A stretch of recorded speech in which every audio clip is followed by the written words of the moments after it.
पुण्यश्लोक अहिल्याबाई होळकर यांच्या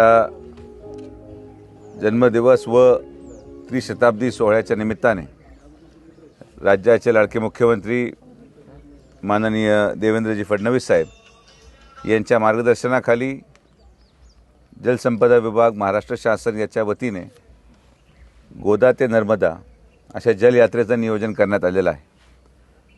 पुण्यश्लोक अहिल्याबाई होळकरांचं योगदान समाजासाठी आणि त्यांनी जे जलसंवर्धनाच्या क्षेत्रामध्ये जे काम केलं त्याचा कुठेतरी आदर्श या महाराष्ट्रामध्ये निर्माण व्हावा, ही जनजागृती व्हावी, ही संकल्पना माननीय मुख्यमंत्री महोदयांची होती।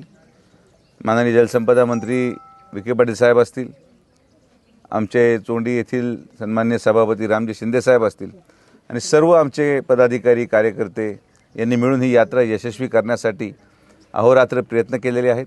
जलसंपदा विभागाचे सर्व अधिकारी यांनी देखील गेल्या मागच्या 1 महिन्यापासून फार मेहनत घेतलेली आहे आणि ह्या जनजागृती यात्रेच्या माध्यमातून मला विश्वास आहे की येणाऱ्या कालावधीमध्ये जे स्वप्न आणि ज्या संकल्पनेतून पुण्यश्लोक अहिल्याबाई होळकरांनी समाजामध्ये संदेश देण्याचं काम केलं तो संदेश कायम राहावा, ही या यात्रेची संकल्पना आहे। अतिशय चांगल्या संकल्पनेतून यात्रेची सुरुवात होते। मला असं वाटतं की या सगळ्या नियोजनाच्या माध्यमातून जे स्वप्न आणि जी संकल्पना माननीय मुख्यमंत्री महोदयांची आहे ती या यात्रेच्या माध्यमातून जो संदेश जाईल ते पूर्ण झालेले आपल्याला पाहायला मिळेल।